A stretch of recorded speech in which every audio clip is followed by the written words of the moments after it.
This is the future.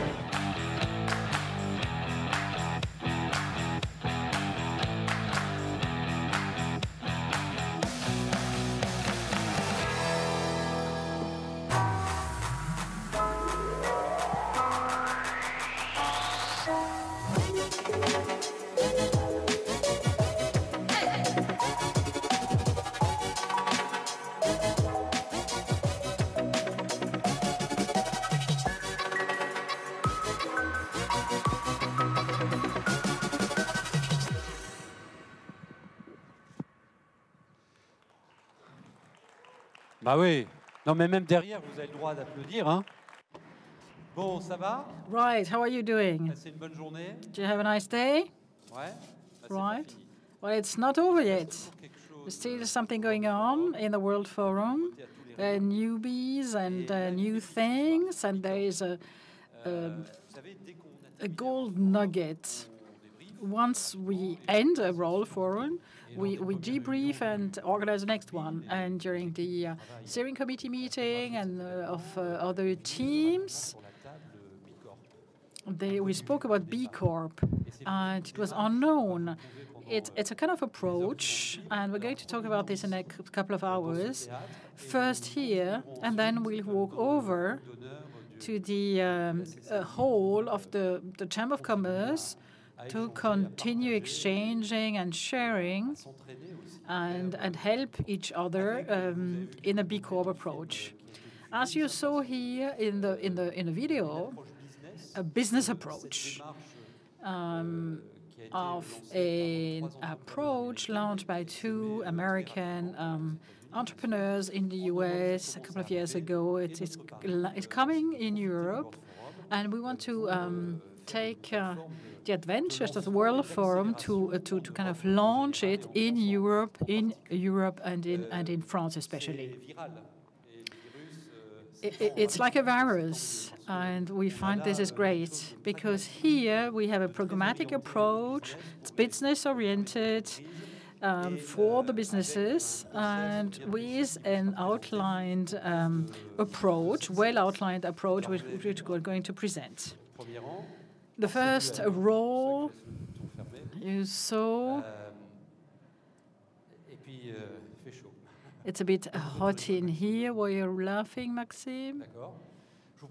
I wanted to introduce you Romain, because all our plenary sessions are being sent out in streaming.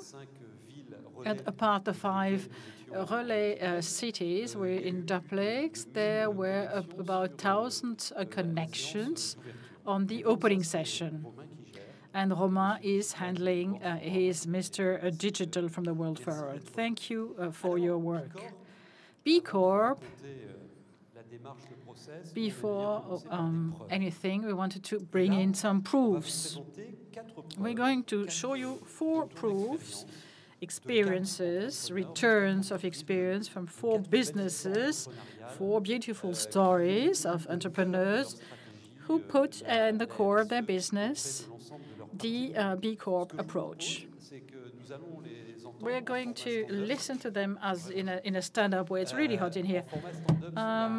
In a stand-up way on the 10 minutes each, and then there are some of other B Corps in the hall, in the plenary session, who will intervene. It's a big community of exchange, of sharing, and of cross-fertilizing ideas and actions. This is the reason why at the end of the session they'll all join us. There won't be anybody more in the hall to celebrate. Because in the World Forum, we think that the CSR is generous, is great, is fun. So 4 stand-up performances, and the first one, and please applause, is Camille van Gestel. Welcome, Camille. Bienvenue. Bonjour. Camille est néerlandais. Camille is Dutch. He is heading a business called Waka Waka. He will certainly do this.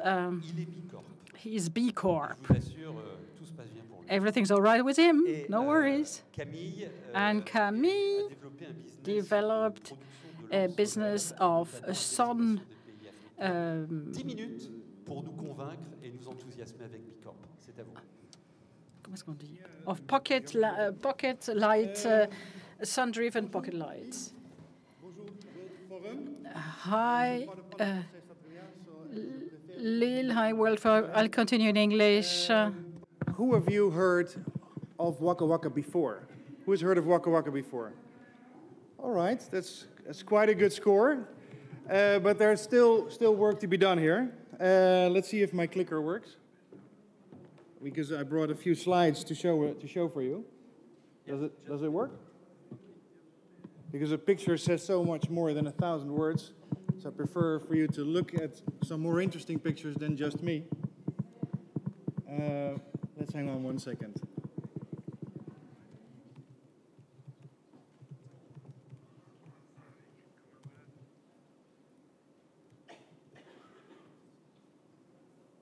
Shall I wait for you? No? Maybe I'll begin without the slides. I can do that. Yeah, I'll begin without the slides. Waka Waka is an award-winning social enterprise. We have slides. Great. Waka Waka is an award-winning social enterprise on a mission to provide light to more than 1 billion people. Around the world, there's more than 1.2 billion people who do not have electricity. They depend on toxic, dangerous kerosene lamps, which are expensive and very, very pollutive. And this has to change. Through our business model, we sell our products also in Europe and the United States.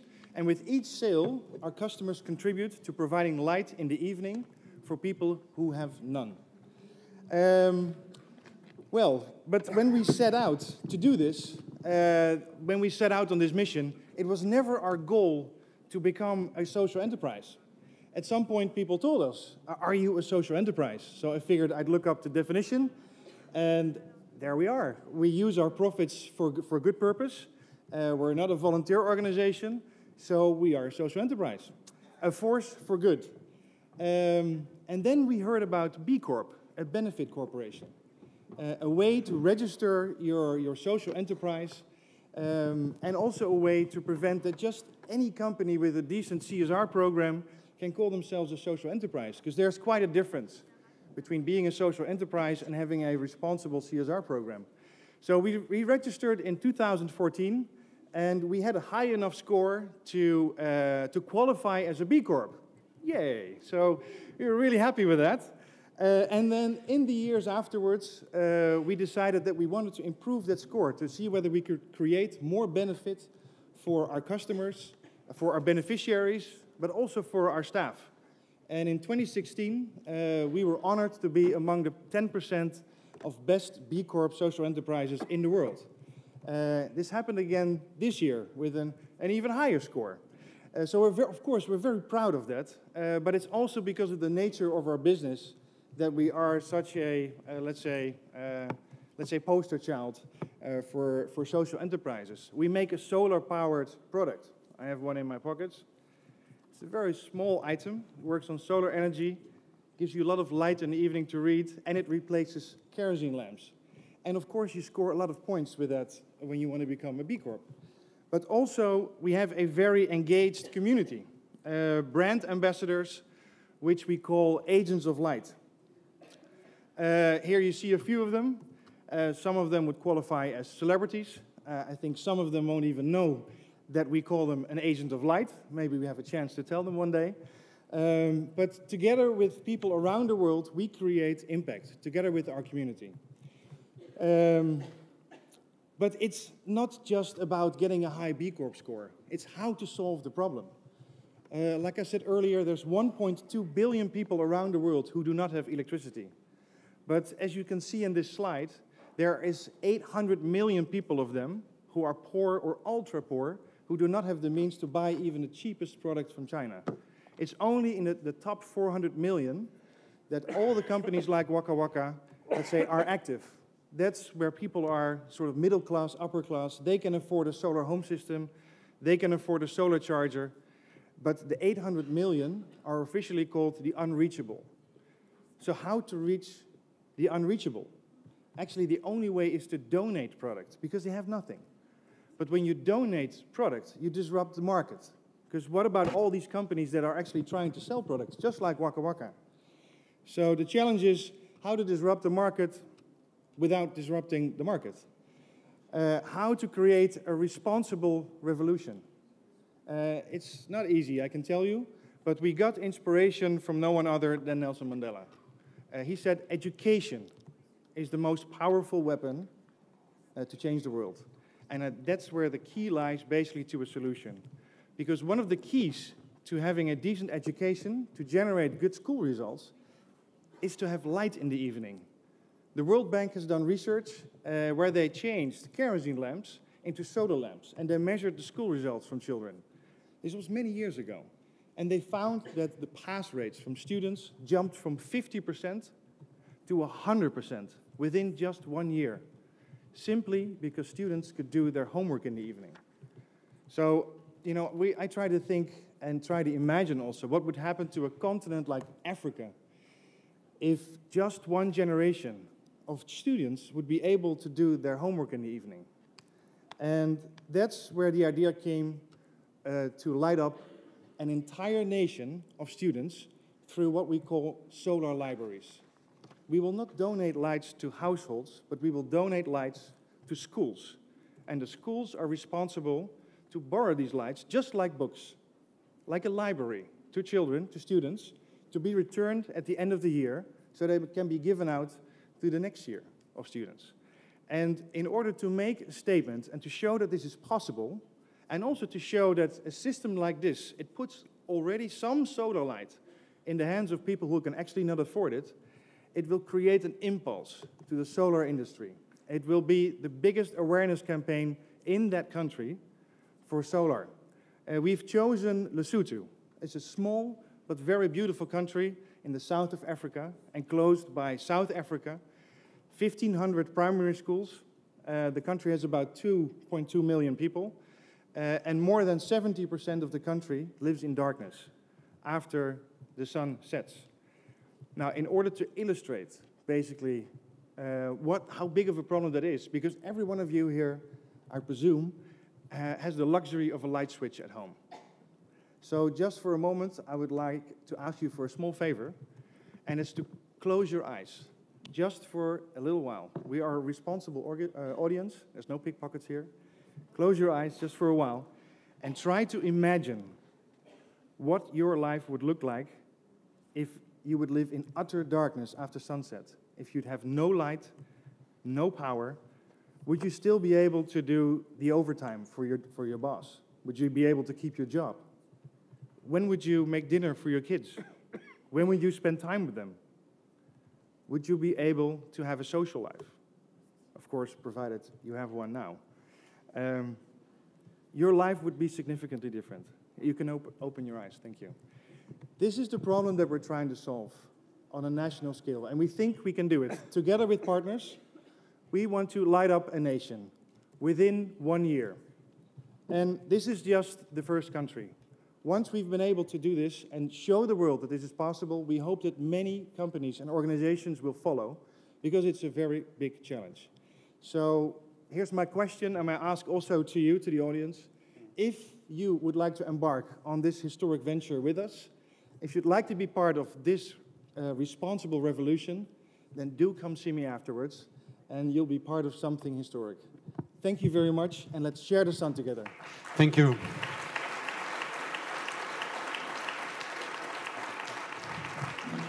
Camille fait les questions en plus, formidable. Alors, restez là, Camille. Camille is launching the questions too. Please stay here, Camille, with me. I have two names of B-Corp companies here in the room. Samuel Dancet. Samuel Dancet, where are you? Restez là, j'arrive. Please stay here, Samuel. created Little Sun of flashlights too, with sunlight.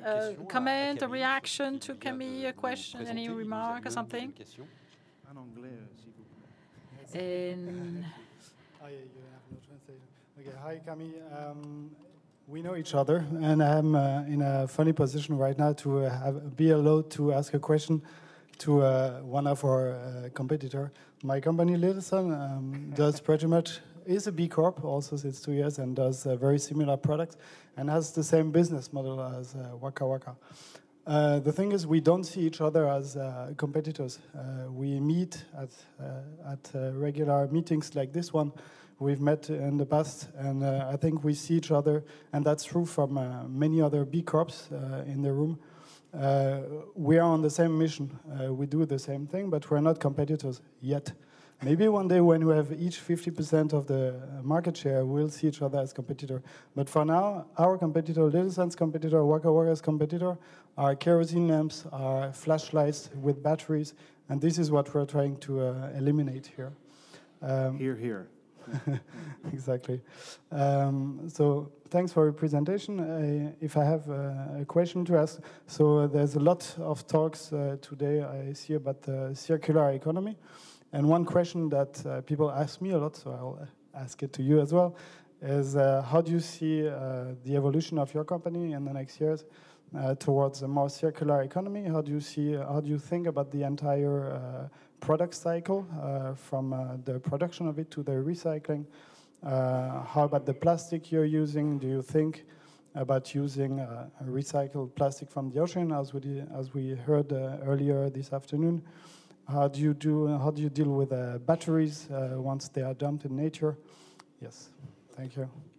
Thank you. Great question. We take circularity very, very serious. We already use recycled plastics for our products, but we think we can take that one step further. Dutch chemical company DSM, they have developed a cradle-to-cradle certified bioplastic, which is made from nuts from India. We have already done tests, and we expect that within the next few months we'll be able to launch a product which has been made by a fully certified cradle-to-cradle plastic.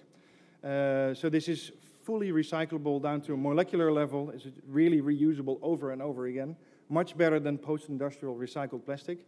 But this only solves part of the problem, actually, because we do put product in the market, and we put product in very remote areas. And even though we replace even more pollutive kerosene lamps, we do not want our product to end up on a garbage belt somewhere once they come end of life cycle.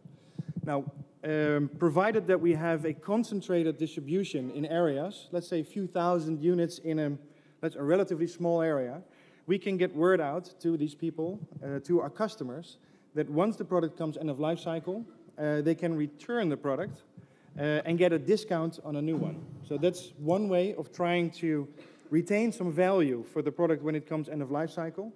But before it becomes end of life cycle, there's the battery. That's the Achilles heel of our products. The battery that we currently use only has 500 cycles. In the way that we use it, this will last roughly 3 to 4 years. There are other batteries which have 4 times the amount of cycles. So we have already started a project in Mali with the Dogon tribe, where these were one of our first customers. We distributed a few thousand units there. And we've already started a recycling program with batteries there, where just for a very small fee, people can buy a replacement battery almost at cost plus distribution, and then the product gets a second life. And this is how we want to try to become also champions at circular economy, even though it's very difficult for electronic products. So thanks for the question. Là vont développer un business ensemble. Alors, you're going to do business together, I guess. Henrik Holm, where are you? Ah, ok. Lui a développé he developed an activity of furniture within the circular economy.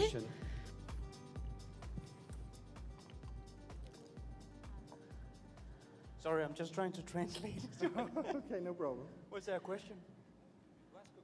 I should ask a question. Ils n'ont pas de casque. Okay. Yeah, I'm Henrik from Wheelers. We do Danish design furniture and work with circular economy. And also we work with circular economy in terms of plastic. And maybe this is not a question, but it could be, a way of solving this plastic issue. I was approached by a supplier 2 months ago. Why did you come down here? He said, he said, Henrik, I work with circular economy in plastic, and I would like to do a project with you. And I said, from the bottom of my heart, I hate plastic. I don't like it. It doesn't have a good reputation. So I said, no, we're not going to do it. And then we talked, and we had coffee, and I was polite. End of the day, he said that he could find plastic in the ocean. He could bring it into to the product I need to be made, and I could bring that into circular economy. So the suppliers are out there, much like the cradle-to-cradle supplier that you have identified. And that is the way to do it, and hopefully we will run out of resources. One last thing, I got your product at home, and I'm proud, and I'll be happy to take the first step towards the 1,000 miles with you. Very good. Great. You're an agent of light. Thank you. Thank you. Yeah. Thank you. Thank you so much, Camille. Thank you. Notre deuxième intervenant. Our second speaker, applause, is Marine Everards, CEO from Doper.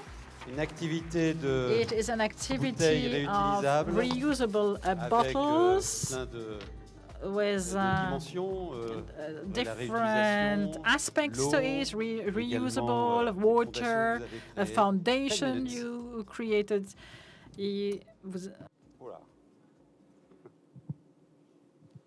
I take the words from Camille a little bit with me. I didn't plan to do the same, but I will want to ask you to close your eyes again. No worries. Dream with me, please. It was a few weeks ago, and then you were on the beach, somewhere in the world, feeling with your hands through the sand. That was your left hand. And in your right hand, you had this nice glass of rosé wine, nipping slowly, enjoying the sunset. The sky is turning pink, orange, and red at the same time. It's beautiful. And as always, you think about the fishes in the water. They are so happy. And you hear the birds calling from the sky. You may open your eyes. That was me a few years ago. And I was enjoying the beach, and then at the end of the day, I went home. And I really enjoyed the day. But when I was looking back, I saw this. This is a Dutch beach. It looks like in the middle of the summer. We do have garbage bins, but as you see, there's a lot of garbage around the garbage bins. And there's a lot of between the garbage bins and the sea shoreline. And when the tides comes up, it will take all the plastic with it into the sea. And I never realized until that evening when I came home and I saw a documentary about plastic soup. It was 9 years ago. And nobody ever heard of it. But by now I know that 8 million tons of plastic is entering the ocean. Not in our lives, no, every year, 8 million tons will end up in our oceans. There's a huge amount. It's hard to grasp, but for your knowledge, it's 150 times the Titanic, approximately. And to make it a little bit more clear, it's 4 million cars. So think about your own car, and then 4 million times every year. This plastic biodegrades into our ocean and becomes this plastic soup. And by now I can tell you, we do eat this plastic. From the smallest animal, plankton, to the biggest whale, they all have plastic inside of them. So we do eat it. Enough of this depressing trash talk. Now I'll go to the positive vibe, because we can change it. And I know everybody can change it. But we need to create change. And I'm from the Netherlands, where you can drink straight from the tap at home or in the office. Anywhere in the Netherlands, you can drink straight from the tap. So I thought it was kind of bizarre we are drinking from these mineral water bottles. Why are we buying this? Why are we polluting our seas and the beaches with plastic bottles? To create change, you need to stand up. So what I did in 2010 was create a flash mob. Back then it was really in to do so. So we had more than 500 people in three different cities in the Netherlands who stood up. They were doing an amazing dance, and at the end of the dance, they were leaving their last plastic water bottle behind. And this idea was to draw attention to make a change, to move from a bad habit to a sustainable solution. And moving from the sustainable solutions, we really need to give this solution to the public, of course.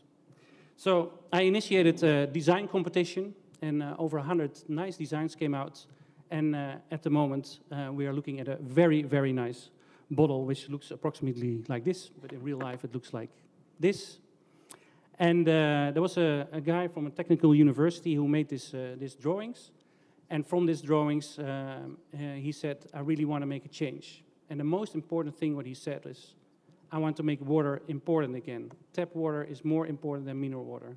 I want to put water on a pedestal. So with this design, if you turn it around, you have really water on a pedestal.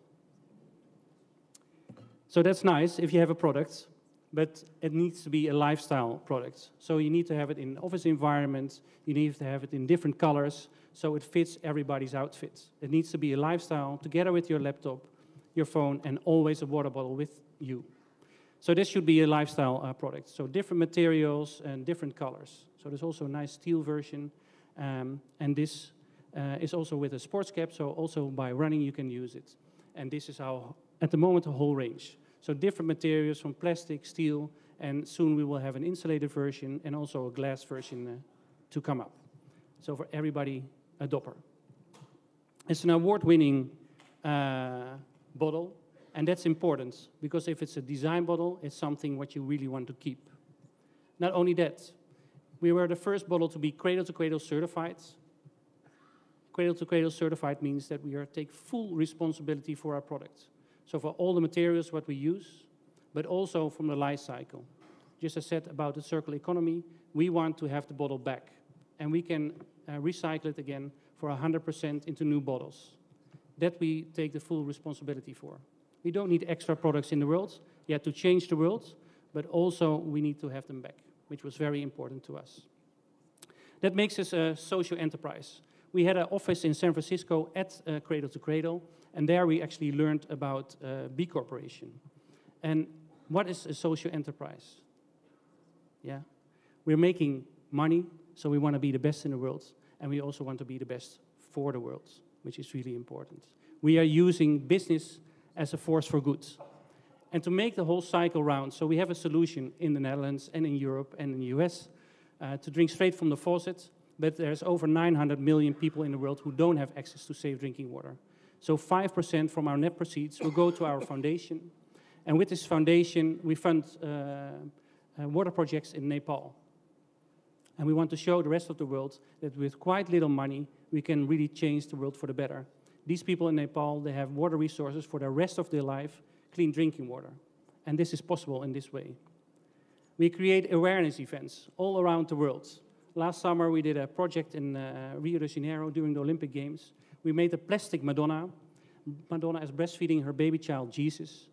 And we want to say that if we keep on polluting our food chain with plastic, this small baby Jesus will never be the big Jesus, which is high on the mountain in Rio. For next year, we have another exciting project. We are building a bridge out of 50,000 water bottles in the US. And this bridge will tour around the US. And we want to inspire people to take the bridge into a plastic-free world. That's the metaphor we want to make with this bridge. So with nice events and creating donations to Nepal, we really make a change in this world.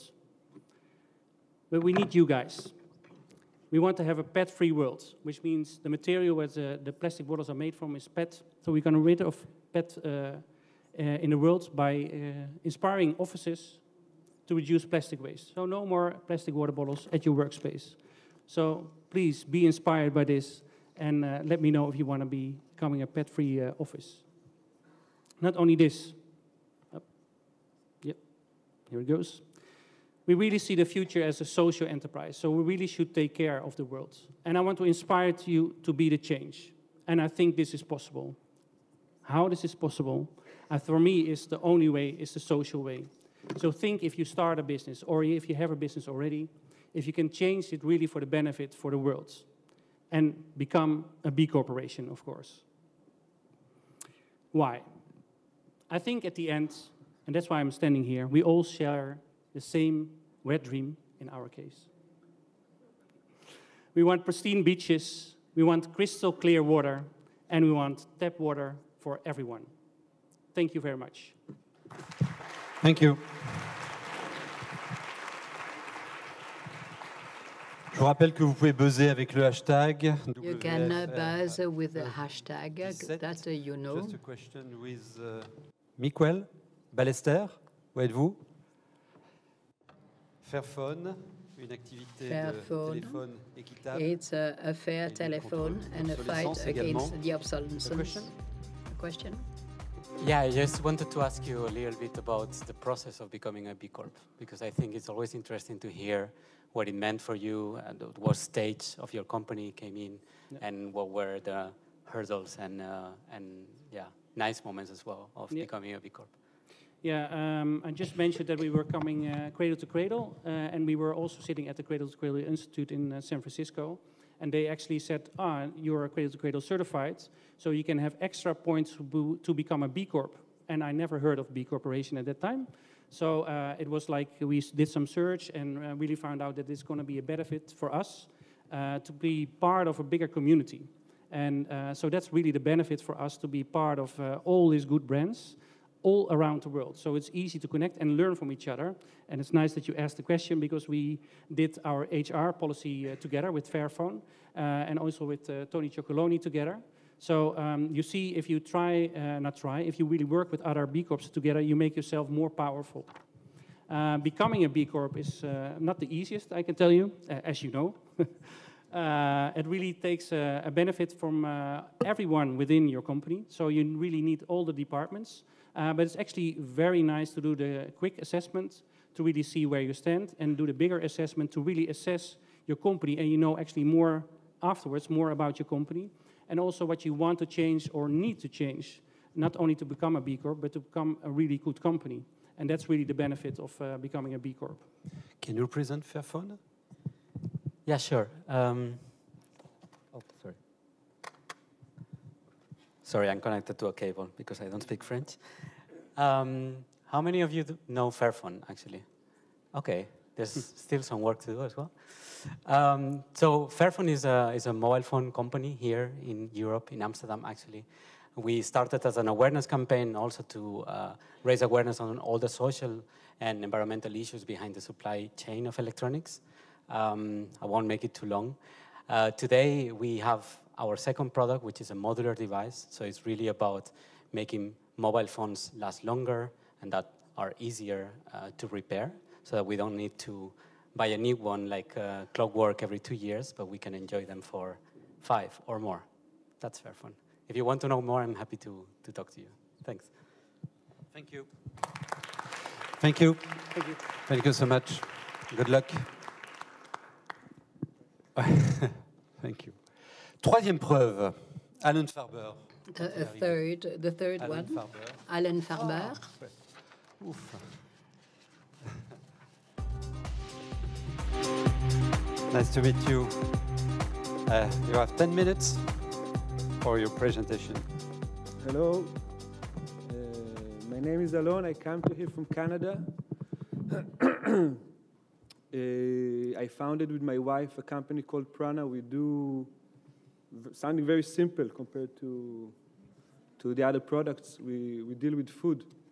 And our story, or my story started, I'm originally from Israel, and I was always a problem maker. I never fit in any system. Since a very young age, school was not for me, and I was a little bit of a rebel. And when I turned 22, I went traveling and spent a couple of years in India. and India was a very transformative place for me, where I finally find a place where no matter what I did, there was no resistance. Everything is so accepted and so crazy already that no matter how crazy I was, I didn't stood up.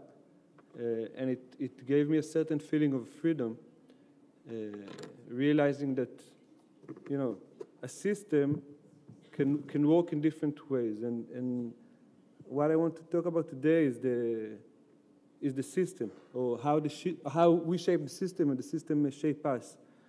So after being in India for some time, I realized that what really mattered for me was to realize who I am and what was my purpose. And I also realized that by just sitting on a beach or on a mountain somewhere, I would not find this answer. So looking around me, I saw many problems, many things that I felt really strongly about. So I decided to go from a passive position to an active position. I didn't have any education. I didn't know. I didn't go to university. I had no credentials. At that time, I met my wife, and we moved together to Canada, where we started this food company. And the reason we started a food company was, first of all, because you don't need to be an engineer. You don't need to have a diploma to make food. It's one of the few professions where you can just make the food and people would eat it. The second thing was that we felt that making more products that people actually don't really need. I mean, we live in a society, especially in the Western world, of overconsumption. We can always come with new gadgets, new products, but the reality is that most of them are not actually necessary. Whereas food is something that is very hard to go without for more than a few days. And the last thing was that we saw large corporations, big food companies, behaving in what we see and saw as reckless, disregarding the well-being of the consumer, selling them products that they know that will harm them if overconsumed or if consumed at all. And at the same time also harming the suppliers, the farmers. I mean, a lot of the food comes from the developing countries where exploitation is abundant. So our goal was to replace Nestle and replace Kraft and replace all those big multinationals. We were very naive, and we really didn't have a plan. The goal was just to start selling one product, and then another one. And like that, from product to product, we grew, and now we are about 70 employees, and we sell all across Canada and in the US. Right now, we have a little bit of a plan. That was part of also the realization that plans are useful. So we became B-Corp about 3 years ago, and frankly, the main reason we did it was for the employees. We were already very conscious and very mission-oriented as it was, but the employees asked to have some form of metrics. You know, we say that we strive to become a triple bottom line organization. How can we show it? I mean, we can show how profits grow, how top lines grow, but to show what are we doing on the social and environmental aspect. And the B-Corp seemed like a good solution to have a metrics. So it was relatively easy, as many of the things we were already doing and the things that were not formally, you know, they were not as policies, but they were already accepted. We just did them. And what I realized is that the B-Corp is not a radical solution. It's a step towards a radical solution. What happens is that the way I perceive it, at least, is that a little bit like when you make a sandwich, for example, and after you eat the sandwich, there's a big philosophical question. Since the sandwich is basically making you, You ask yourself, who is making who? Are you making the sandwich, or the sandwich is making you? And I think it's very similar on systems, where we go into a system trying to change it, and at the same time, the system will form who we are. I'm in the fundamental belief that the executives on companies that take decisions that are, in my opinion, wrong when you look at things globally, are not doing this because they are bad people. They're doing this for a large extent because the system shapes them to take this kind of decision. The advantage with B-Corp is that it formalizes a little bit into the system different things that we should consider. The well-being of our employees, the well-being of our customers, the well-being of the community around us, the well-being of our suppliers. So it's not perfect, but it's a step in that direction. And ultimately, I'm a radical person, and I believe in radical change. But my years in business taught me to be pragmatic. So I find B-Corp to be a very pragmatic solution towards a radical change. Right now, I'm on a sabbatical. I decided with my wife to withdraw from the business. As founders, what we realized is, first of all, that it was about 12 years that we were doing it, and I think that leadership should change no matter what. There needs to be fresh leadership that is constantly coming into an organization for it to continuously grow. That was the first thing. The second thing, we felt that we a little bit strangled the organization. Too much of, we've seen it already, you know?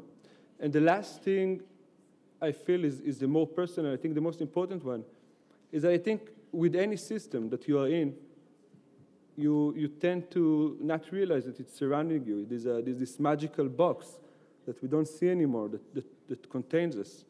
And in order to be able to think out of the box, as often we say, I think that you have to really break that box and step outside. So this is where I am at right now, trying to find myself and find what is the next step for me and for the organization as a leader of the organization. And it's been 3 months, and I highly recommend it. That's it.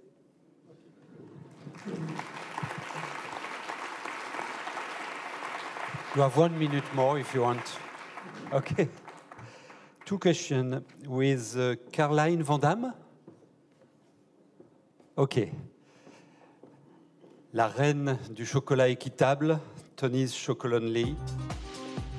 The queen of the fair chocolate. Thank you for your Tony's Chocolonely. inspiring pitch. I think what I really liked about your pitch is that you really like to think outside of the box. That's something that Tony's really wants to do as well. We are tackling the problem of slavery in the cocoa industry, and we are not doing that by making slave-free chocolate in some countries that are doing a little bit better, but we are going to the 2 countries that are producing the most chocolate, Ghana and Ivory Coast. They're producing 60% of the chocolate worldwide. And this is also where there is the biggest poverty trap. And because of this poverty trap, many children, and 2.3 children are working on the cocoa farms. 90% of them are actually working under illegal or dangerous circumstances.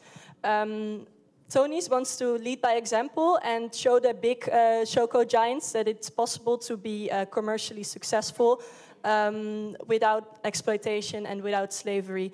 We are actually becoming the biggest chocolate player by the end of this year in the Netherlands. And we're also selling our products in Belgium, Sweden, the US, and Germany. And I am happy to say that we are also planning on launching in France next year. So I hope you've enjoyed your small bar. What I was what I wanted to ask you is, we are trying to inspire the bigger choco giants to follow us. We want to lead by example. How do you want to inspire other big companies to do maybe the same as you do? I think the best way is to be successful. Be really good at what you're doing, and I think most organizations will have values or mission somewhere, and I think for the most companies it's a decorative tool rather than a decision-making tool, and I think that it's transient when a company really lives through its values and the decisions are being taken through the values. And sometimes we make a decision that seems financially wrong, but over the long run, it pays off by showing our own integrity. So I believe that if the values are right and you stick to them, you would be successful in your own growth. I don't know if it's necessarily, if growth is described as having more money in the bank, then it might not happen. But in terms of personal growth, which I think ultimately is what we should all strive for, I think it's going to get you there. So, and it's contagious. I mean, it's going to make you happy, and other people are going to see it, and I think we all want to be happy.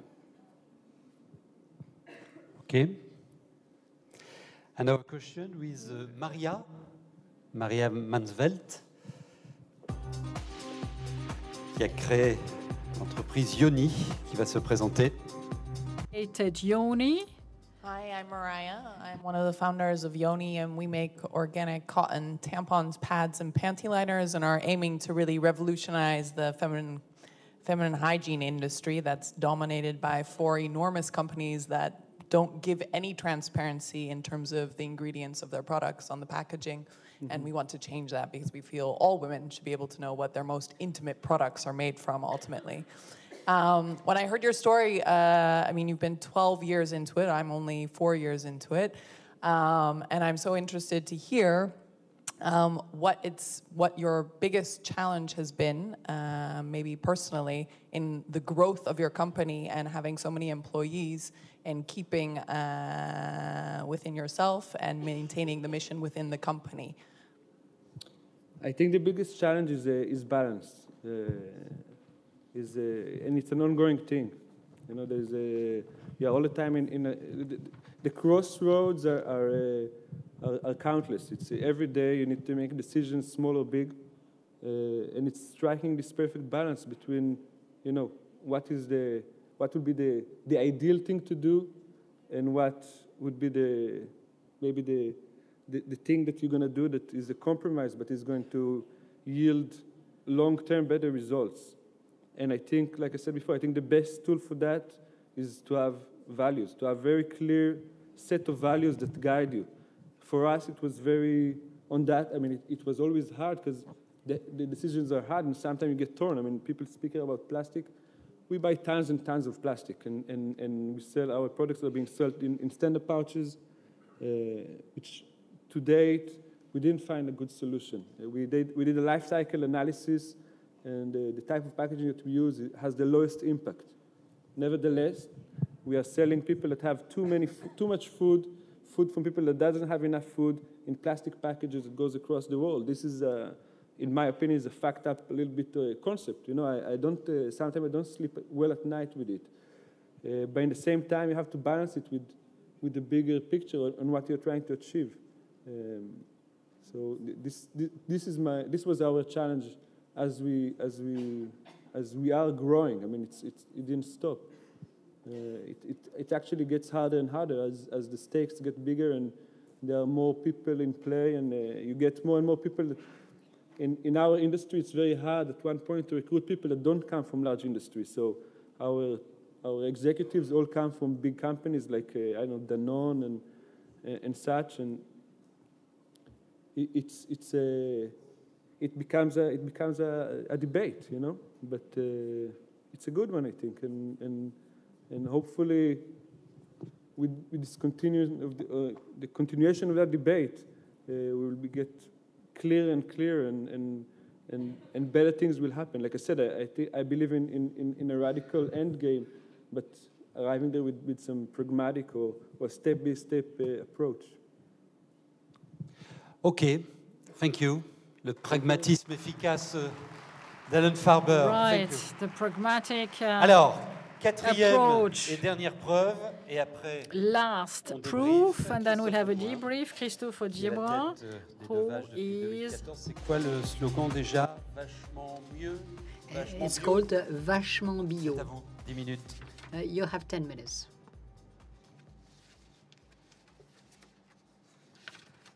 Voilà, merci beaucoup. Thank you very much. Très heureux d'être I'm parmi very vous. happy Sorry to for be the among you. English speaker. I'm going to make the presentation in French. We just have 10 minutes, not 20, so I'm going to switch on in French. Je suis très heureux d'être avec vous I'm very ce happy to soir. be with C'est you un plaisir de tonight. It's a pouvoir great parler pleasure to be chemin able to que nous, talk les DVH, about on a fait vers la the path certification, we made towards B-Corp. the Je vais me présenter, certification je suis B-Corp. Christophe Audouin, je suis directeur My name général is Christophe des Prairies Bio, Baudouin, and I'm the que vous CEO connaissez of Les certainement Deux un peu Vaches. mieux I think sous that la marque you know Les Deux the Vaches, brand deux Les joyeuses Deux militantes Vaches, les d'un deux monde plus bio. joyeuses militantes. Cette marque, This si on la brand, présente par des chiffres, we present it with aujourd'hui the la marque figures. leader des yaourts It's bio a en leader GMS en détail for en the France. organic yogurt in Plus d'un France. yaourt sur 4 More than one en yogurt détail est un out yaourt of bio, 4 Les Deux Vaches, is an 10 ans après organic of the Deux Vaches. Résumer Les Deux Vaches par des But chiffres de to marché, give de you croissance, figures, serait market faire share, offense à Les Deux Vaches et à it's not enough. Les Deux Vaches is much more than that. It's a magnificent adventure. We were born in the Nanon Group 11 years ago with a dual vocation, to be an economic model, a profitable one, and to be a lab for the Danone Group. And within 11 years, we did a lot of things.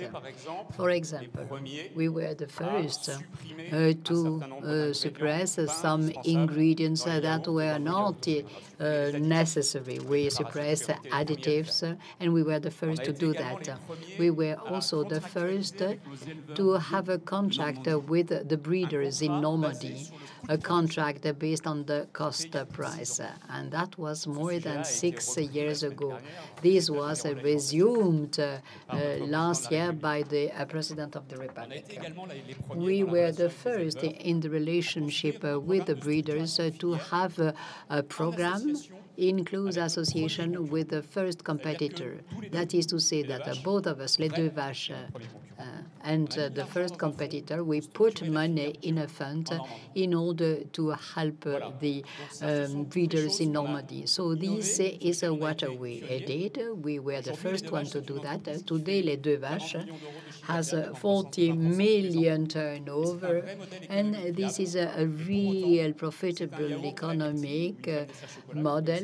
It's a yogurt with one mission. Our mission is to change the agri-food model tomorrow, giving more sense, more meaningful, and more pleasure, because we are a very nice yogurt for everyone. Why? Why is it important for us to have a mission? That is to say that something which is at the top of the priorities of the company. Yes, because as he said, the food in France and elsewhere is a political subject. Each time you eat, you drink something, as a matter of fact, you vote for the world in which you wanted to live. And now we know through the food we impact a lot of things. The health, we started to understand it. The environment, it's becoming obvious. And a lot of different things. The breeders, the producers, the choice that you make has an impact on agriculture, on the farmers. This is a wonderful opportunity because policy was for the politicians and for the NGOs, for example. But today, the politics is accessible for the small and medium-sized companies. And all of us, we can change the world, being an enterprise. So, if you say that, automatically what is interesting, and this is a sentence by Nicolas Hulot, and it comes from one of the books. And Nicolas Hulot said something that is very simple, and it was resumed before. And he said the profit in the company cannot be the only raison d'être of the company. The profit is a means. And I'm going to read. You have to change the object of the companies. The profit is no longer the objective, but the means in order to support the social and environmental link, which will become the heart of the strategy. So this is our mission with Les Deux Vaches. So I'm going to tell you my personal path in order to go to the certification. I think that you know this ad. I'm not going to spend hours on that ad, but this was a revelation for me. When I started as a commercial director 10 years ago with the group, I said that I wanted to come for the adventure, for the opportunity to be able to start a business and to go and look for the customers. But I never thought about the mission of the company. Yes, of course, I knew that there was a mission in the company, but it was a kind of a safety net in order not to do anything and everything. But I didn't know that it was at the top of the priorities of the company. And then one day, I had a very interesting discussion with my boss, Gary Ishberg. I do not know whether you know. He's the number one of the U.S. company, and he showed me this ad, and he said, okay, you can make business like that. And for me, this was something new, because when I saw that, and it was some time ago, I said, well, that's very bold. You say that you are a company, a profitable company, and you can also communicate on another way of consuming. The second meeting towards the certification was 2 years ago. I had a lunch with Elisabeth, you know Elisabeth, and Elisabeth convinced me that to have this certification.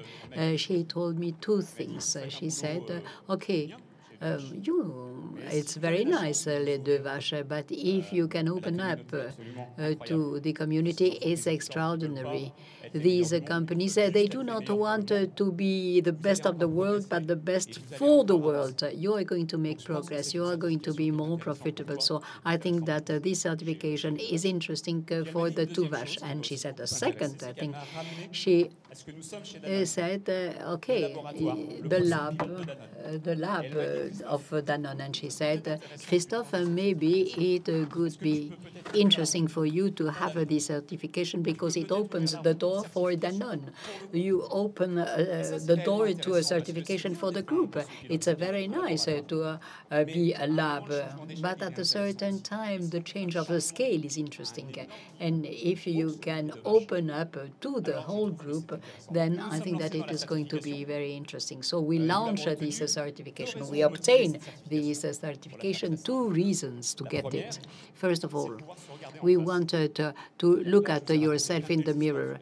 I told you a lot of stories about the Deux Vaches. It's very nice. This is what you say. But what are you doing? And you have to measure that.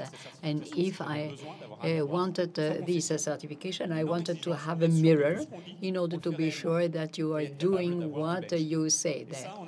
And we obtained that. And the second reason is the opportunity to open up to 2,500 companies in the world that are certified.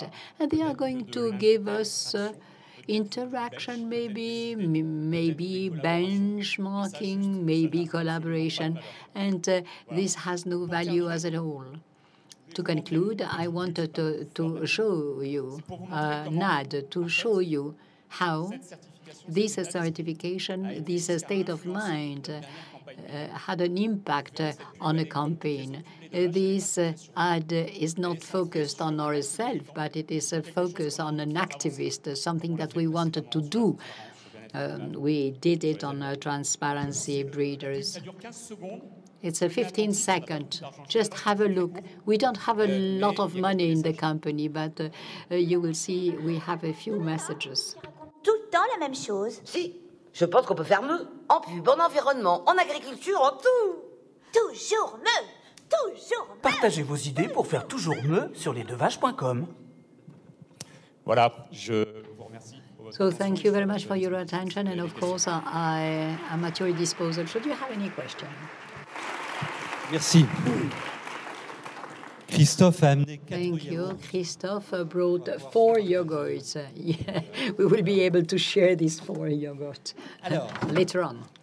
Je vais vous présenter Okay, I'm going to introduce you le cosmétique responsable the cosmetic responsible made in Italia. d'Avines.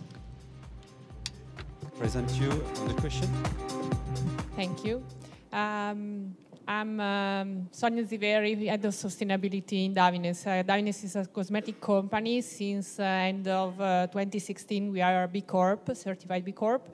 And your presentation reminded me of a project that we have been carrying out during last years. We have been working with Slow Food. I guess you know Slow Food is an Italian NGO working on protection of local food, and in particular, we were focused on biodiversity. So we put some of agricultural procedures, some food, into our products.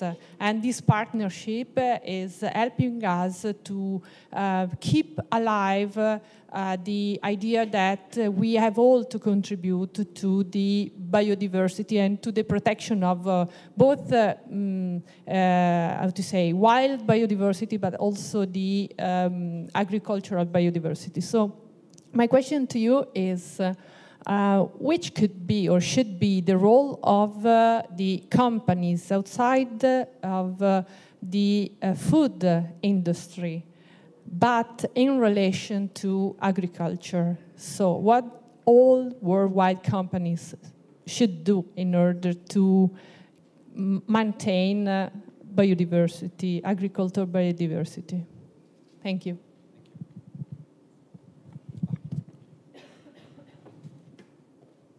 Merci pour cette question. Thank you for this question.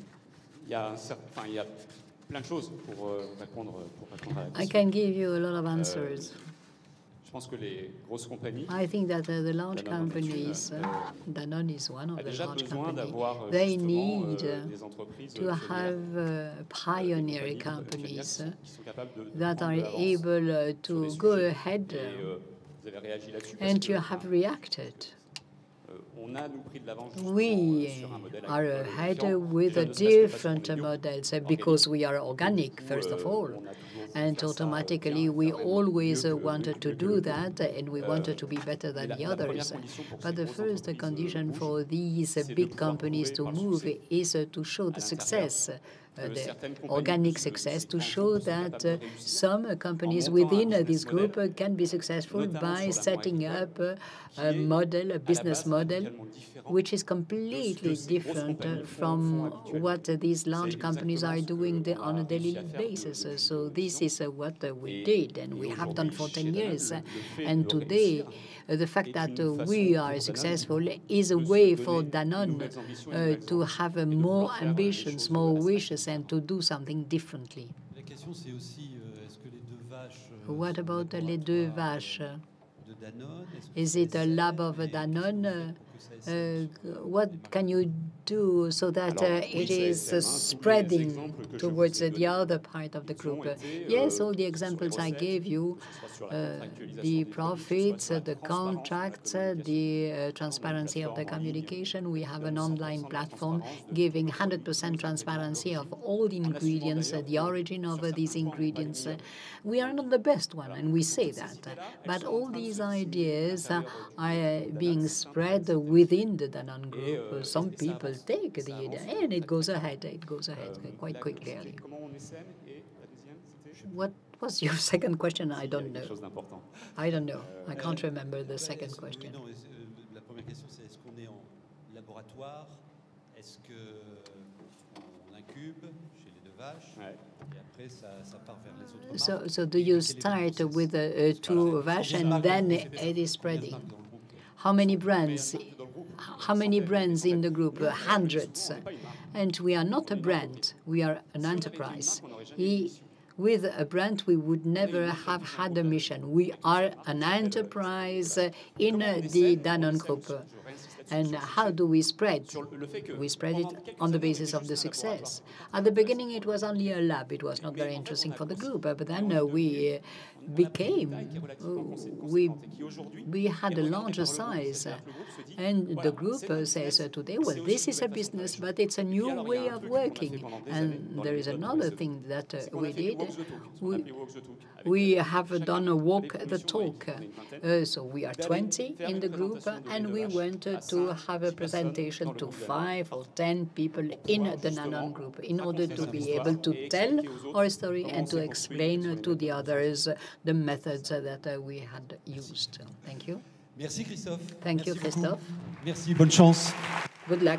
Alors, right. Where do we stand, Romain? He is doing our social animation, moderation since this morning. I wrote 1,400 plus messages, and it reached 645,000 accounts since this morning. Right, and it's not yet the end. It's for another 2 days. Right. Let's have a debrief. You heard and shared these different proofs. The B-Corp impact, which is a real thing. It's a real procedure. It enhances the growth of companies and the development, the sustainable development of companies. What happens in Europe now? What is the proposal and the way, the path in Europe? So Marcelo Palacio, Benjamin Henault, and Emily Lovenbach, please, the 4 of you, have a seat. Ça va? Très bien. Are you all right? Alors, excusez-moi, mesdames, je vais commencer. Ladies, I'm sorry, I'm going to begin with the gentleman. Marcelo is responsible of the lab, B-Lab Europe in B-Corp. I will present to you. He has a couple of slides. The approach. Benjamin will give us a couple of details, and then welcome to the ladies. Who is the directress for development and the other one responsible of CSR? Right, for the Björk, Bonter and Company. You belong to the same approach, and you'll tell us how it works. Right, Marcelo, please. I have a few slides, if someone may help you. So it's a pleasure to be here. It's, first of all, yeah, the slides are coming up, but I want to show here we are here for the responsible revolution. And I think I'm amazed by the stories that we heard. And for me, this is the word about innovation. Innovation, and it's interesting that a company like Unilever has now bought the 4th B Corp in Brazil 2 weeks ago. Before that, another B Corp in the UK. And so we see that Danone and Unilever are kind of following this path of either buying or transforming some of their smaller companies into B Corps, because that's a way to be in touch with the future. And actually, it was Emmanuel Faber 2 years ago who told me one of the reasons why Danone is interested in B Corp is because we are 100 years old and we want to be with the new. We want to be with the next generation. So that is very interesting dynamics with new companies, small companies, young people being part more and more of the mainstream economy, which is all about this responsible revolution. I have a few slides I want to share with you to give you a sort of a global perspective of where the B Corps are. So let's see if I can do. So these are some of these logos of B Corps. 2,310 companies of this morning in 54 countries, plus 5,000 benefit corporations by law. So B-Lab passed the legislation in the United States. 33 states have this specific legislation. Now also in Italy and several other countries are discussing at the level of parliament legislation which embodies the principle of B-Corp, so stakeholders, governance, transparency into the law. So there is also this kind of legal process which is quite important. Faces, it's all about people. As you know, Jim Collins wrote a book about Built to Last, have the right people on the bus. We often forget the people are companies. Companies don't decide, people decide. So these are some faces of B Corp leaders. Manuel Faber, Danone. We have Elizabeth Laville, Utopie. By the way, Elizabeth and I go back 25 years. We already started another network in 1993, Social Venture Network with Ben & Jerry. So, and Al Gore, Generation Investment Management, et cetera, et cetera. So people who run B Corps from around the world. Some stories. I'm not going to tell you the stories. You can see Fairphone is a fair traded telephone. Tony Chocolonely, slave-free chocolate. Roshan, it's about bringing telephone services and education to people in Afghanistan. It's maybe the second largest company in Afghanistan. Solaros, a company that produces a magnifying lens solar panel. And then Puka Herbs at the end, bought by Unilever, 2 weeks ago. Fastest growing organic tea company, about 40% growth a year.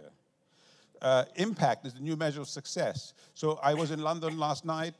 This was a report that was produced by a group that has over 300 impact investors about the rise of impact. And the language that we're using now as impact is, investors say the traditional language is risk and return, and now we have to add impact. So we see also, from the investor's perspective, this new language coming, people really understanding that impact is the new measure of success. So basically here, this slide is a little bit corrupted, but I talk about business, brand, and book value, 3 other Bs, as basically you enhance these by going through the process of doing the impact assessment, becoming a B Corp.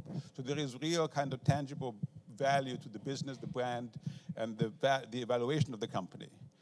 So we talk more and more about this impact as the new measure of success. This is a very quick snapshot of what is the assessment. When you become a B Corp, you have to go through all this. You have to measure over 200 data points from governance, workers, community, business models, environments.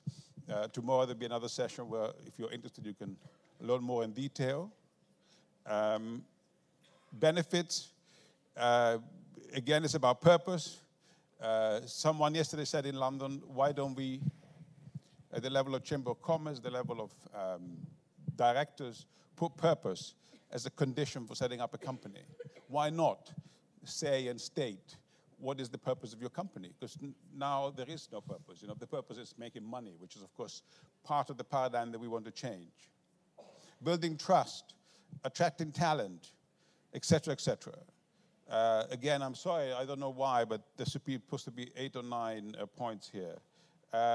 This is beyond the BIA. So we say this is a movement now.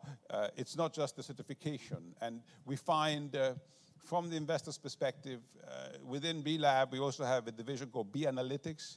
Over 100 investors around the world use these tools. So you can also measure your investment without becoming a B Corp. So that's a very big plus. And I will show you later a few sort of investors' investments. It's a learning tool. It's a network of CEOs.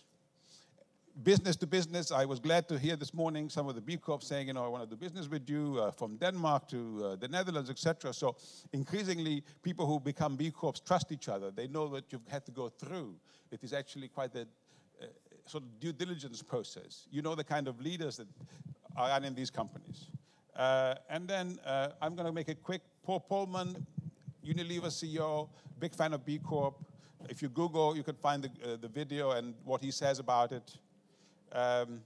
Financial returns, if you look at the Financial Times did a research, 20 years of investment funds, you see that the so-called ESG funds actually score higher than normal funds. So also from a financial perspective, hey, if you can have impact and make profit, why not? It would be silly not to look at that kind of combination. Investing in B Corps, again, some of the VCs in Silicon Valley also are investing in B Corps, and they show that obviously it can be very profitable and successful. Finally, I think that it's about us as leaders. So these are my two favorite slides. How do you be a Steve Jobs and Dalai Lama in one? Basically, this is what I think it takes to become an entrepreneur of a B Corp. You got to have the sensitivity, the awareness, the sort of, and in a way you could say the enlightenment that someone like Dalai Lama has. At the same time, you have to be a very good entrepreneur, like a Steve Jobs is. And then finally, it's simple. The last slide, if they can put it back, otherwise the last slide says, we as BeLive Global, we have a database over 70,000 companies, or nearly 70,000 companies. These are companies that have all wanted to see what it is and learn from the community. Some of them have completed the assessment, and about 10% of those completed assessment have become B Corps. So we say, this is the journey that we are taking is the journey towards, sustainable, inclusive, responsible business. We know that we have to go in that direction. So what are we waiting for? And this is what the B Corps do. They say, hey, we want to have the first mover advantage in taking this path now and not waiting another 5 years or 10 years. So my kind of final call is, it's not why, but it's why not, and why not now. Thank you. Thank you. OK. Alors, en complément, Benjamin Hainaut, Managing Director d'Utopies, on a vu Elisabeth Laville là en bas à droite sur le pêle-mêle de photos tout à l'heure. Quel engagement doit prendre l'entreprise qui veut entrer dans cette démarche et quels bénéfices? Mais j'ai l'impression que beaucoup de choses ont déjà été dites. Donc, a lot of things have already been said. I'll do a summary, but then I'll ask all of you again to close your eyes. Okay, no, forget it. Je vais y venir, mais I'll come to this later. I asked myself how I'm going to introduce my presentation, and I thought, we ask you very often, would you give this, would you advise your best friend to take this approach, take this product? It's pretty committing. It's evaluation of the salaries of the staff. And I did it at the end. My best friend is here. He's taking a photograph. It's probably one of the smallest B Corp. There's only one man. It's Clip It. They have a great project. I hope you'll meet them later on. And then I thought it's really a high commitment.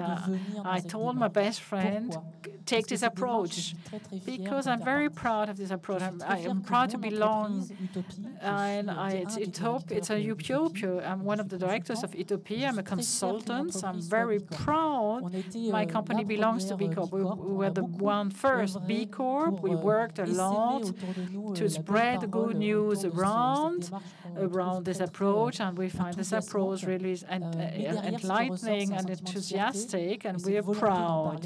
We want to speak about it around us, even to our best friends, and tell them, join and come. As Marcello said, it's a story of human beings. I'm happy you showed some faces. It's all about faces and human beings, and I think this is very structuring.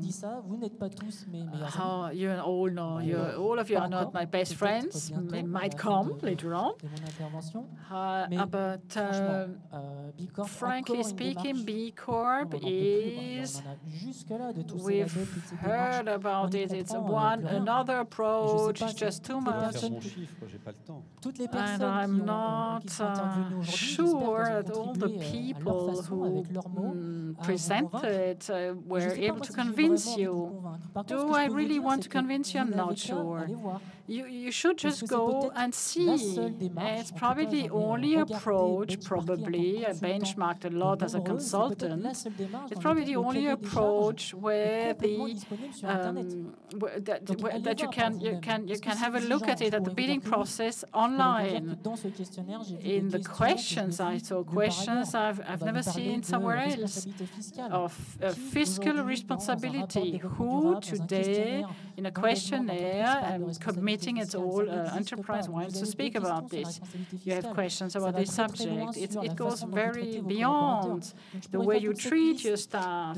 I could list a whole range of questions I find very tough, but you should go, and I'm not going to tell them to you, you should go and read them. It is business impact assessment, where you just go on B-Corp internet site, and it's BIA. Beyond this questionnaire, as Marcelo said,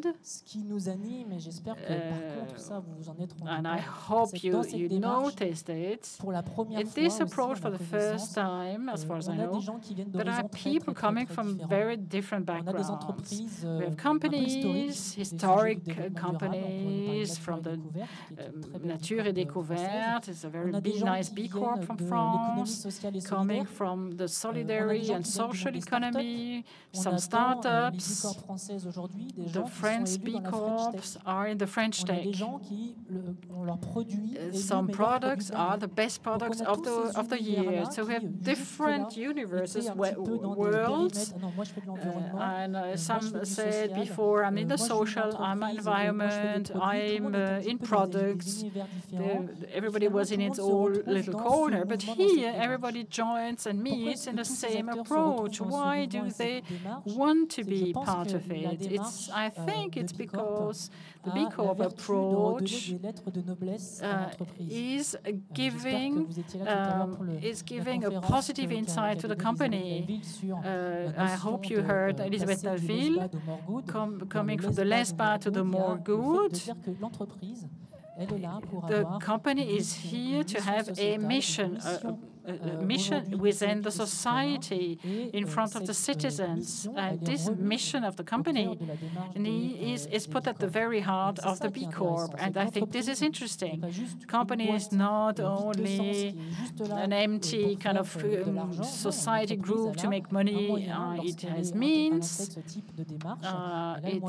and it can bring something to the society as a whole. Les Découvertes, I think I really liked your presentation. It is a company. We have a mission, and we can see it in the brand and in the company. And we need to be an enterprise. So how many B Corps in Europe, in France? We have 53 B Corps officially.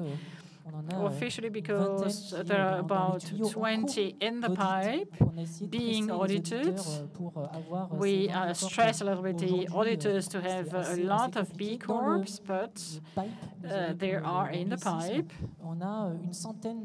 And we have around 100 French companies filling in the questionnaire, and that they have achieved 75% of positive points. Right, let's resume. This questionnaire of 100 questions. You can have it on the internet. Can we show, please, the address of the internet site? It would be nice to have it here on the screen.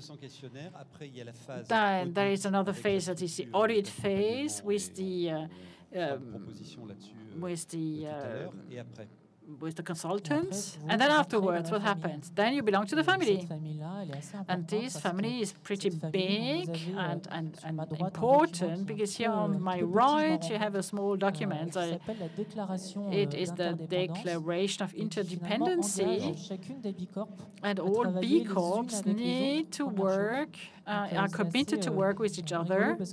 It's pretty funny, because at the beginning, a year and a half ago, we were 15 companies, and they would call me and ask me, can we have a project with such and such? I am Utopie B-Corp, like you. Just contact the person straight away. And now there are a lot of interdependencies. I don't have all the information. I could spread the lines all across. And they really work a lot together. That's very important. Second important concept in the interdependency within B Corp companies is to play a role of like a bee. dans une entreprise qui vous avez la You chance are d'avoir in a company that understood a lot of things. You're already B-Corp. However, your work doesn't stop here because Patagonia is already in the loop. Ça tombe bien, on est déjà convaincu. Ce qu'on veut, c'est changer le monde. But we want to change the world. Il faut embarquer les autres. Donc ça veut dire que l'utopie, systématiquement, que ce soit les grands clients avec lesquels on travaille, client you're working with, or our suppliers, our partners at all levels, we need to work and to speak about the approach like a bee, pollination, and to be like a pollinating company. And all the actors working, stakeholders working with us need to engage in this company. Right. Could you explain to us what it's all about? On a commencé à parler tout juste à nos clients. We started to talk to the suppliers, to the clients, and our objective is to convince them to B-Corp. At a certain time, the shareholder can validate the decision. And pollination is important. We had a pilot, and then we are going to spread. It's exactly the same as les deux vaches. Could you introduce your group? So what about you? Have you heard about Besanan? No. Besanan is an agri-food group. It's a small multinational company, few figures, 1,000 people, 6 countries, one mission. Health for food, help your planet. I think that you're convinced, but for us it is very important to say that unhealthy food is indispensable for men, for human beings, and for the planet. And we wanted to have some indicators. The first indicator is the percentage of organic. 67% of the products are organic, so we are boosting that indicator. For us, it is the basis of a sustainable product to be organic. Then we have a pioneer brand.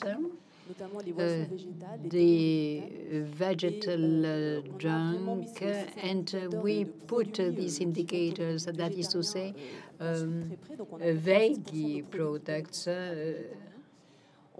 We also have a nutritional criteria. For us, nutrition meant food that was not transformed. We wanted to have sugar that has not been refined, and then we have another criteria, the content in sugar and in fat and in salt. And we have a fourth indicator, which is more sustainable, the percentage of a fair trade product, coffee, cocoa. So we had all these criteria. We have 100% of renewable electricity. We solar panel. And you are in the family. You join the community. And we thought that we were an example, but as a matter of fact, we became a B-Corp, and we're very happy. What is the result? This was a pilot. Bonterre and Compagnie. Since the year 70, we wanted to have a project, an alternative project of a company in order to solve the problem, the social problem linked to the food. And we have one mission, to convince people to eat organic food and to change the food habit. We obtain this certification. This certification recognizes all the efforts we've made in order to increase our positive impact on the society. We are very proud. Who is responsible?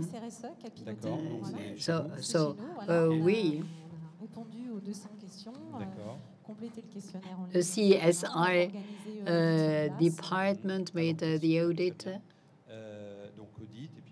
Audit and then certification, but it's not the end. No, it's not the end per se. Where do you stand? We obtained the certification, and we are very humble because we have a score that we have 89.9 points out of 200. So we still have a long way to go. We have a progress to be made, but anyway, certification for us make it possible to measure our involvement, our commitment. It's a key indicator we are going to follow very closely, and we will measure our efforts in the CSR field. You have the questions. It's a kind of a grid in order to have a snapshot of the situation. And you brought a film with you? And so could you look at the film that we made when we got the certification? En changeant notre alimentation, nous pouvons contribuer à changer le monde, ensemble. Depuis 1970, nous agissons au quotidien pour transmettre à chacun l'envie de changer ses habitudes alimentaires et de manger bio. Tout naturellement, en 2017, nous devenons la première entreprise agroalimentaire française certifiée B-Corp. Les entreprises B-Corp ne cherchent pas à être les meilleures au monde, mais les meilleures pour le monde. Comme nous, plus de 2000 entreprises se mettent au service de la société et de la planète. Comme nous, il s'agit de pionniers croyant à la réconciliation entre réussite économique et exigence citoyenne. Comme nous, elles soutiennent des projets solidaires et construisent un dialogue avec toutes leurs parties prenantes. Nous sommes Björg, Bonneterre et compagnie. Et oui, nous sommes fiers de rejoindre le mouvement B-Corp. Donc aujourd'hui, Björg Bonneterre. Today, Björg Bonneterre, tomorrow SNN. How do you see things? We intend to spread these approaches. So we are terminating the BA, and we hope that they will join the movement. And our Spanish branch start also. They wanted to start. Personally, what is this adventure for you? Because you are the person who is responsible for the CSR. Well, I am very enthusiastic about it. I'm curious. I'm open. And I agree with what Benjamin said. We learn a lot thanks to this certification. We had the ISO 26000 before we got it, and less sexy, of course. And this is something which is much more concrete. It's related to quantity. We can measure, we can follow a path in a very concrete way in the company. Then you have some questions, some issues that are new for us, especially concerning the community, for example, new aspect that we did not tackle before. Benjamin, it's not another ISO, or it's an ISO ++, it's something else. The stakes of the change of the planet is such that we can use all the approaches. I do not want to compare, but when people ask me the question, why B-Corp? Very often my answer is, it's because it's not French. Martineau could not have said that, but we are very strong in France to set up complex problems. Nobody is informed about it in the world, and when we get out of the borders, our world is not over out of France, but nobody takes care about our approaches outside of France. But here it has become international, and this is an asset. It's a plus. We show what we are doing to the world. Well, good luck to you. Good luck to all the B-Corps. Thank you, gentlemen. Et je vais laisser la scène pour conclure à Pauline Paquet. De rester avec elle d'ailleurs, vous, je crois. Pauline, voilà. Pauline de Réseau Alliance, Pauline, parce que maintenant, il faut from accélérer le Réseau mouvement. Vous êtes Alliance. évidemment convaincu par Pauline, of course, ce que you are nous vous avons convinced about présenté what ce was soir. presented Et tonight. on a déjà des graines de And B-Corp en France et même dans we cette have région. already Allez-y, seed Pauline. of B-Corp in France and elsewhere. Quite rapidly, in a few words. Voilà, Réseau Alliance. Réseau Alliance, we are the network of the entrepreneur of responsible growth. So quite rapidly, why? Why Réseau Alliance is a facilitator of a B Corp in a region? Because we share some values and commonalities. First of all, the mission, the impulse is to boost a more responsible economy. For more than 25 years, we have had this will that to combine the economic, the social, the environment, and the society is possible when you develop the activities. We have as I said, for more than 25 years, Réseau Alliance has been growing, and today we have more than 300 partners and members of all sizes and of all different sectors of activities. De toute taille et tout secteur d'activité confondu.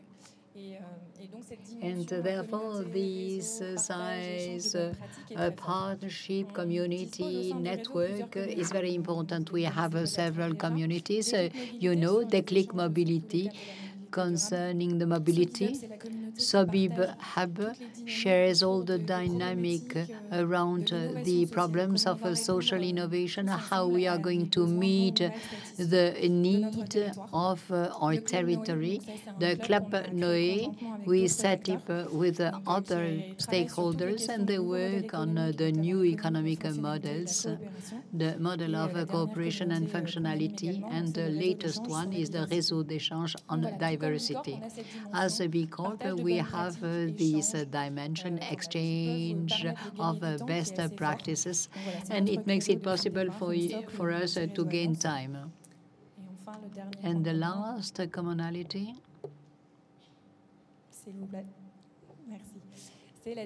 it's the international dimension, as it was said previously. As it was said previously, the international dimension is quite strong. That is to say that with all these labels, all these brands, it's quite difficult to understand. Thanks to our activities throughout the world. And with the BPs, it's and you can contribute and you can share your opinion on this website. And the last action is the role of a pioneer. We wanted to show we have a lot of companies, they have committed themselves, and we wanted to be a pilot region with a certain number of B Corp that is going to be increased. So several members of the network wanted to start this certification. We have Recycle Livre, CVP, Noir et Patrimoine, Trésorium, Énergique, OVH. Voilà, ils vont tous me rejoindre au fur et à mesure. They'll join me now, please. Et donc je vais leur demander à tour de rôle. And I'll ask them. Voilà, en 1 minute, de partager. 1 minute each. To share with us a short pitch. Joanne from Recycle Livre, recycling books, belonging to the Alliance Network. They're already B Corp certified. They are the only ones. What are the benefits for your company? Alors bonsoir, je suis Good evening. My name is Joël. I work. We are recycling books. 10% of the books we resell on the internet for associations and we're based all over France. And B-Corp was for us an interesting test.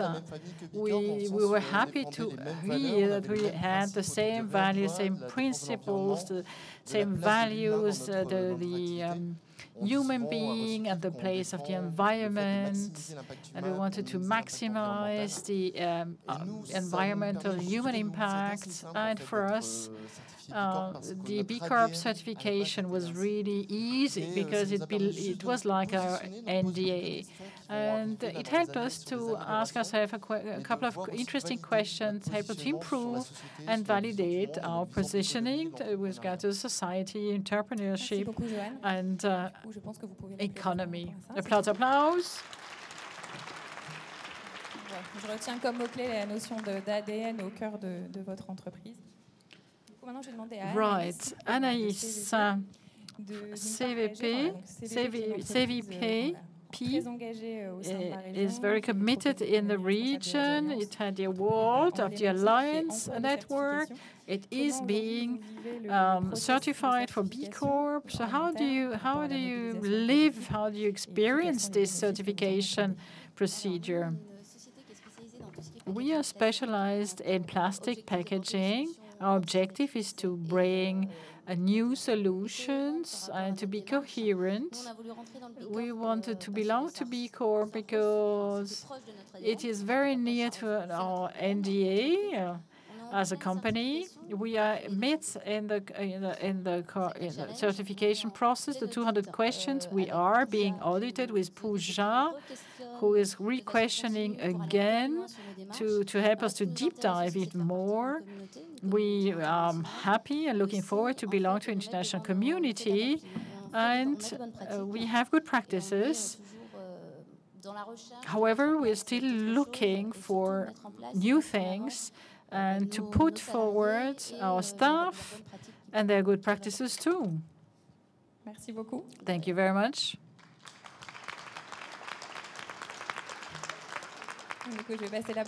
Right, Marc-Antoine from Noiret Patrimoine.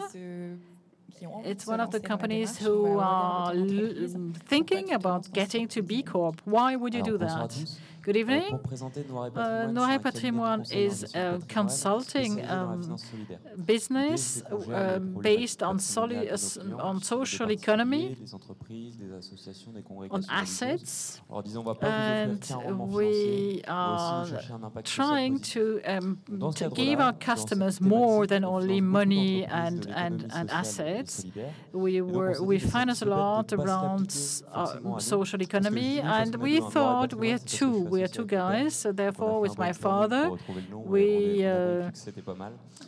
decided to call ourselves Noiret, like our family name, and we decided we should apply our values, and internally we don't have any staff. We created in January 2017, and more with our ecosystem, with our future staff, and with our network, and we try to have a positive impact. So, in order to answer your question, being B Corp or trying to be B Corp,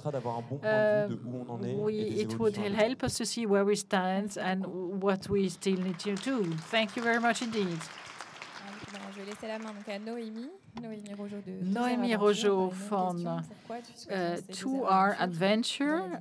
What kind of adventure are you looking?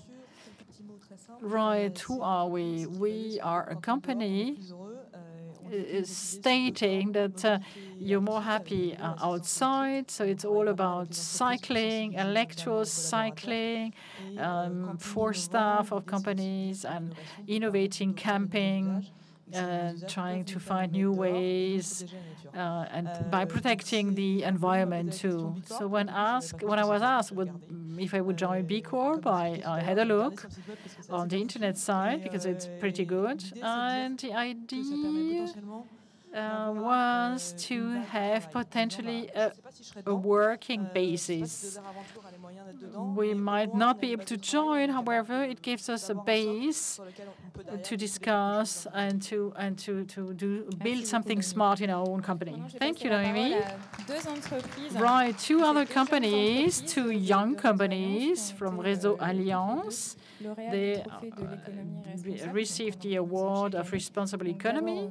We give out every year. So Tristan from Energique, and the co-founder from Energique is a solution to change our eco-responsible attitudes, change our behaviors for in terms of companies, for consumption of water and electricity. Pedagogy is important. We began with the schools and then with the public services. We looked at the students at university, and we propose our solution to companies too, because everybody is concerned. B Corp, for us, it is interesting to accompany the change. The first people who help us are our clients, because through the energy coaching we propose, they are interested then to develop a belonging, a sense of belonging for their staff, to give them sense in their work. And this helped us to think it over, and we thought with B Corp it would even enhance us even more to go further. Thank you very much indeed. Then there is another young company in our Réseau Alliance. It is Trésorium with Chris Lepierre. Hello. Trésorium, what do? We do Fab Lab for the children. So it's spaces of constructing ideas for children. We experience new pedagogy, creative and digital economy for children. Why B Corp? I am a child of the World Forum and Réseau Alliance. I work there, and then every year I see how it evolves. We are talking already about CSR 2.0, and I think this is an interpreter approach, you know, to have a very positive approach, less bad and more good. For me, it's a positive propaganda. Celebrate the change maker, to have a community of pioneers, community of guys like us, and to be an ambassador of the change for others, to make society change. And third point, I like the slide with Dalai Lama with B-Corp, which is entrepreneurship and enhance its own spirit. And I think in such a complex world, we need to make sure we are aware about these endeavors and challenges. And B Corp will help me to make my company move forward and to have this, to take part in this synergy in the B Corp World Forum and so on. Thank you very much, Chris. And then we have the collective of the youngsters at the Alliance Network. It's young companies, younger than 10 years in our region. It's 7 companies, are very young. From the beginning, they wrote the CSR in the core of their NDA. They wanted to be the ambassadors of responsible economy, and they put together their means in all respects, be it resources, logistics, sharing staff, or even co-creation of common solutions. You will see when we'll go to the CCI, to the Chamber of Commerce, they develop different tools, and it helps to go into the mindset of the B Corp certification. Let's end with Laura Bernil from OVH. It's a new joiner in Alliance Network. How do you look at the B Corp certification. OVH, we are structuring our responsible politic. It is just beginning since a couple of months. Hence, I was asking myself how I would go about it. It changes. OVH is changing rapidly, and how can we do to make sure we have a politics that gives sense internally and externally for our clients and everybody? So that's how I found B-Corp. I found it on the internet. And then we decided to fill in the questionnaire. It's very long because we're not expecting 200 questions. We deep dived into details. And hence, we had to deep dive and ask ourselves the right question and ask everybody, how is it really working within OVH?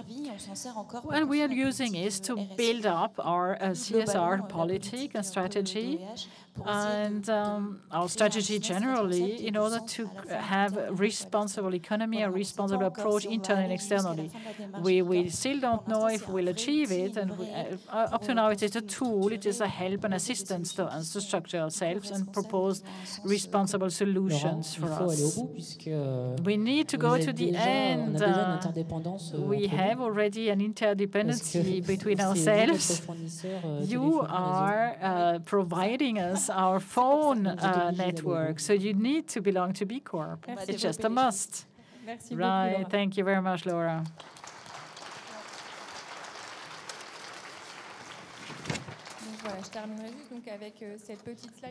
Right, at the end, just a slide. As you know, the CSR is just an approach. You can take different paths. It has different approaches, and here different companies, they may use this to structure their own approach. Some want to go further and go up to the certification level. The Alliance Network is there to accompany you on the way. Most of the companies here will still be at the Chamber of Commerce later on. And before we do that, Benjamin and Marcelo will call the other B-Corp to have a photo, family photo. I'm trying to do something with a B, to have the B approach, maybe Batman, who could have a kind of corporate identity. Right, I think I had 3 slides. Thank you very much.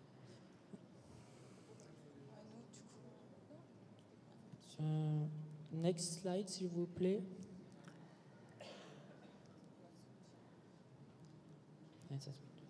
Right. Bon, j'en ai vu 2-3 qui n'ont pas mis la marinière. I saw 2 or 3 guys who do not have the same T-shirts. You need to wear the T-shirt. This is our corporate identity as B-Corp. There are several companies coming from the whole world to join here. So Fairphone, Whalers, Johnny, Dodger. Just come on stage, please. We're going to make a picture, a family picture. So all the foreigns one, yeah. Et oui, vous pouvez les applaudir aussi, effectivement. Applause, applause. Ensuite, je vais appeler les B-Corp de la première heure. Vous en avez Ecodel, Blue Projet, Recycle le Livre, il est déjà derrière moi, Dièse, Utopie, Microdon. Allez, les équipes, venez. All the oldies. Allez, les from pixeliens là-haut, là. Quand même, parmi tout ce monde-là, il y a B-Corp. Et il y a encore plus exigeant parmi les B-Corp, puisque tous les ans, il y a un classement des meilleures compagnies parmi les B-Corp. Et on est très fiers de vous montrer toutes ces entreprises qui sont élues parmi les meilleures B-Corp. Vous avez Burdeo, vous avez Château Maris, vous avez Pâte Blanche, vous avez Pixelis, Citizen Capital, Des Enjeux et des Hommes, Ligo, Sora Equity. Venez tous, venez tous. Just join us all.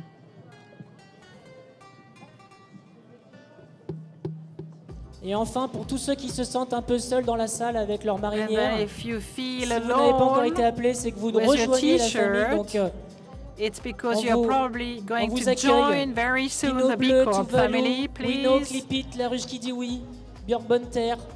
Come on. What Value, Smile, venez pour la photo. Even if you're still in the certification process only. On va se mettre devant. Ok. D'accord. Ok. Et je voudrais juste... Donc je vous ai parlé de ce classement qui évalue les entreprises les meilleures pour le monde. Je voudrais juste donner la parole à 3 entreprises qui sont ici plébiscitées. Donc, Burdeo, Pâte Blanche, Ovalie, Squeeze, Citizen Capital. Je voudrais donner la parole rapidement à Pixelis. À Citizen Capital, elle est où? Tu m'as dit que tu devais partir. Citizen Capital first, because you need to leave. Right. Citizen Capital, donc nous, on fait partie de la promo de la we première belong heure. to the first. We are one of the oldest. We're an investment fund. We are funding and accompanying companies trying to enhance the social and environmental challenges of the world. And why B-Corp? Because it's really to be the change of B-Corp. And we would like this change to happen in the companies we are accompanying and coaching, to see the community growing. They're much more entrepreneurial than before, but still there's not enough entrepreneurs belonging to B-Corp, and B-Corp is the community that helps growing this community. Thank you. Pixelis helped us a lot on the graphic side. Where is Pixelis? Right, just a couple of words. We are a branding for good company. We're trying to reinvent the marketing and communication sector. We are convinced that creativity of the brands is part of the solution. This is the reason why we want to be best of workers. It is our great sales, and we try to transform beyond. We want to look at their well-being, and we want them to be stakeholders of the development, to work in autonomy and accept all their initiatives. Merci. Et je terminerai par la meilleure de toutes les B-Corp, celle qui a eu le plus de points depuis presque sa genèse. On regarde tous jalousement Squeeze. Ils sont juste incroyables. Et donc Elisabeth, Best for the World overall, sur toutes les dimensions. Squeeze, best for the world, every category. For us, B-Corp is something that we wanted to do at the very beginning, 3 years ago. So we are a small team, but this is something that we want to share with everyone. Today, you have seen a lot of people, leaders, entrepreneurs. They have shared a lot of things with you. I wanted to show my team because we brought everyone. We closed the office today because our success is the job of everyone. Thank you to all of you. Et donc, je vais vous proposer de vous approcher, de passer devant le pupitre. Avancez un petit peu devant le pupitre pour pas qu'on... Le pupitre il n'est pas très joli, on va se mettre devant. Et approchez-vous. Mettez-vous devant le pupitre aussi, là. On va cacher le pupitre. Voilà, approchez-vous. Alors, sur les marinières, il y a un B, il est énorme, il est rouge, montrez-le. So you have a red sign, a B. Ouais.